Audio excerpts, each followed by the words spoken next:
If you want to know how can you get raid pass on your Pokemon Go, today in this video I'll show you exactly how. All you need to do is to follow carefully with me until the very end and you'll know exactly how. First we go ahead and open Pokemon Go, and from here I'm gonna tell you that it is a very easy process, but it's kind of long, so you need to keep up with me till the very end and I'll show you exactly how can you do that. So let's start. Now wait for the app to fully load up. Now once the app fully loads up, go ahead and tap right here in the bottom left corner. And then we need to go to your friends category right here. So tap on friends. Now tap on add friend. Now from here, anybody you invite to with this code right here. So we need to invite 3 people that are new to the game. And once they create accounts and open the game with this code right here, you basically get 1 pass for every 3 users.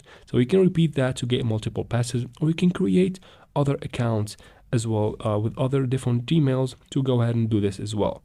And that is it for this video, guys. I hope it was useful. If it was, please don't forget to like and comment down below. Also subscribe for future videos like this one, and thank you very much for watching.